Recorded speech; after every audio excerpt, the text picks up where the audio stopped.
तृतीय स्कंद श्रीमद् भागवत महापुराण द्वितीय अध्याय। श्री सुखदेव जी कहते हैं, जब विदुर जी ने परम भक्त उद्धव से इस प्रकार उनके प्रियतम श्री कृष्ण से संबंध रखने वाली बातें पूछी, तब उन्हें अपने स्वामी का स्मरण हो आया और वे हृदय भर आने के कारण कुछ भी उत्तर ना दे सके।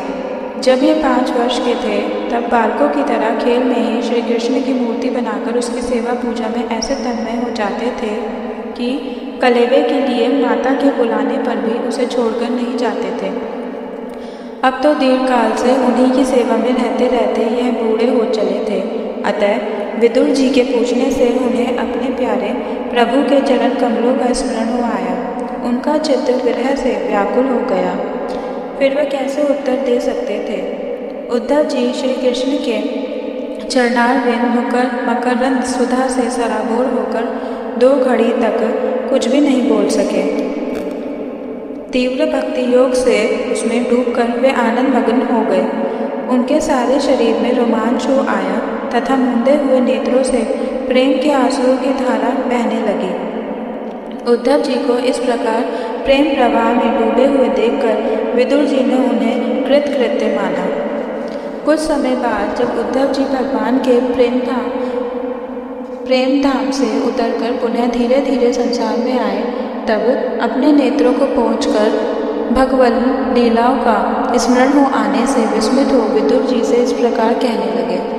उद्धव जी बोले, विदुर जी, श्री कृष्ण रूप सूर्य के छिप जाने से हमारे घरों को काल रूप अजगर ने खा डाला है।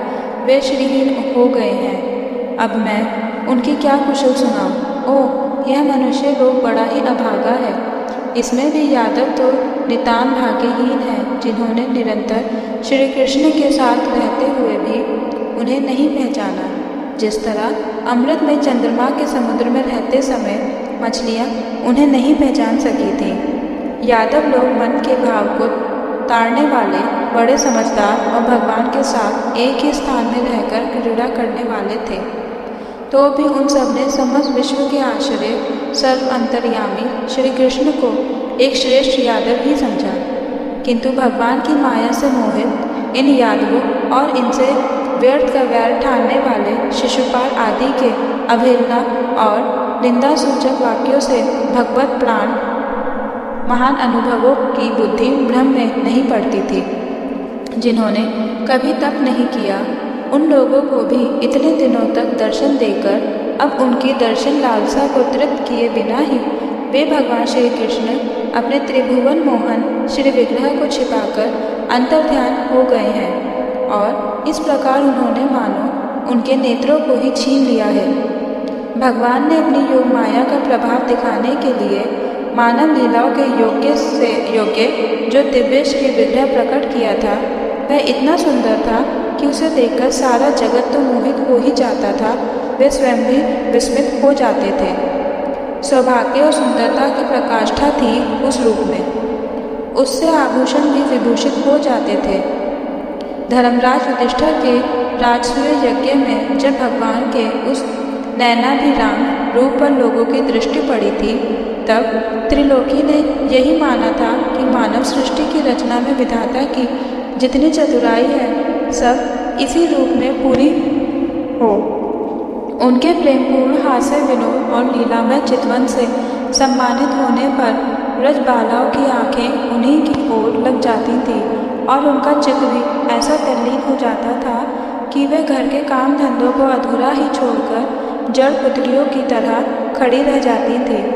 चराचर जगत और प्रकृति के स्वामी भगवान ने जब अपने शांत रूप महात्मा को अपने ही घोर रूप असुरों से सताए जाते देखा, तब वे करुणा भाव से द्रवित हो गए और अजन्मा होने पर वे अपने अंश बलराम जी के साथ काष्ठ में अग्नि के समान प्रकट हुए।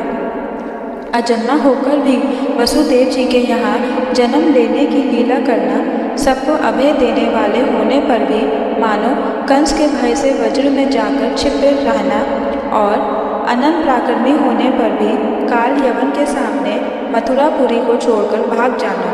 भगवान की ये लीलाएं याद आकर मुझे बेचैन कर डालती हैं। उन्होंने जो वसुदेव की चरण वंदना करके कहा था, पिताजी माताजी, कंस का बड़ा भय रहने के कारण मुझसे आपकी कोई सेवा न बन सकी।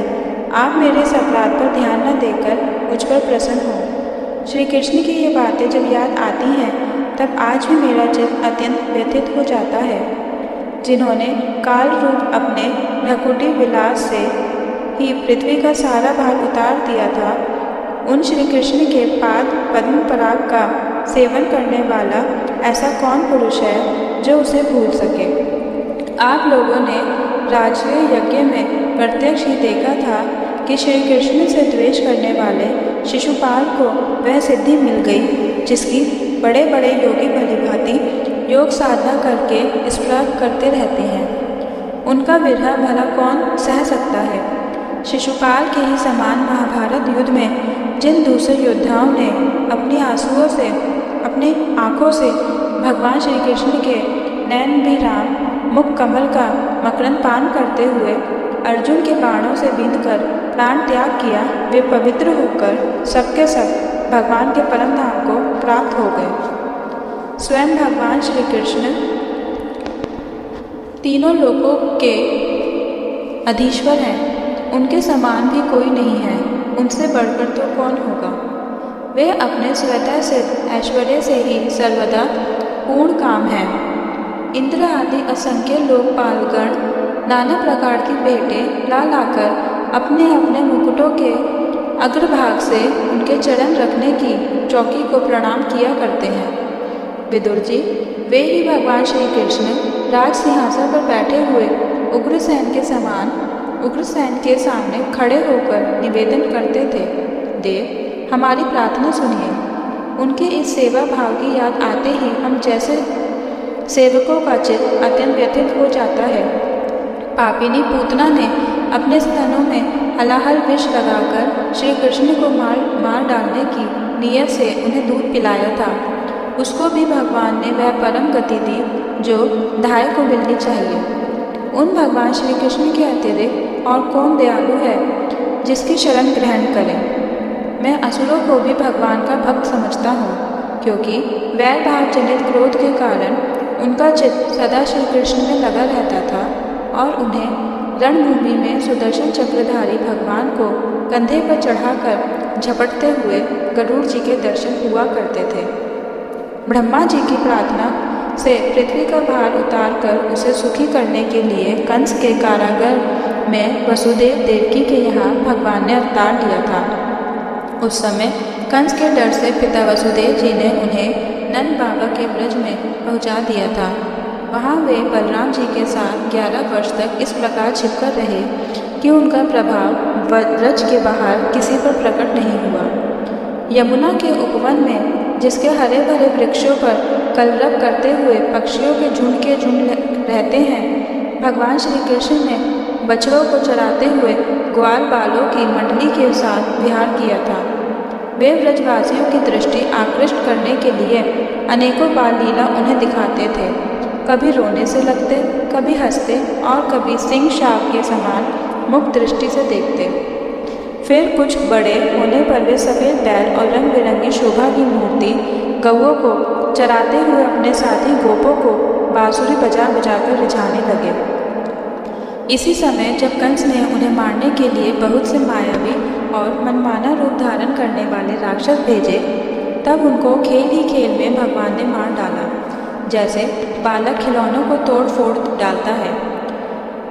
कालियानाग का दमन करके विश्व मिला हुआ जल पीने से मरे हुए ग्वाल बालों और गौओं को जीवित कर उन्हें कालिय दह का निर्दोष जल पीने की सुविधा कर दी। भगवान श्री कृष्ण ने बूढ़े हुए धन का सद्व्यय कराने की इच्छा से श्रेष्ठ ब्राह्मणों के द्वारा नंद बाबा से गोवर्धन पूजा रूप गोयज्ञ करवाया। भद्र, इससे अपना मानभंग होने के कारण जब इंद्र ने क्रोधित होकर ब्रज का विनाश करने के लिए मूसलाधार जल बरसाना आरंभ किया, तब भगवान ने करुणावश खेल ही खेल में छत्ते के समान गोवर्धन पर्वत को उठा लिया और अत्यंत घबराए हुए ब्रजवासियों की तथा उनके पशुओं की रक्षा की। संध्या के समय जब सारे वृंदावन में शरद के चंद्रमा की चांदनी छिटक जाती, तब श्री कृष्ण उसका सम्मान करते हुए मधुर गान करते और गोपियों के मंडल की शोभा बढ़ाते हुए उनके साथ रास विहार करते। द्वितीय अध्याय समाप्त।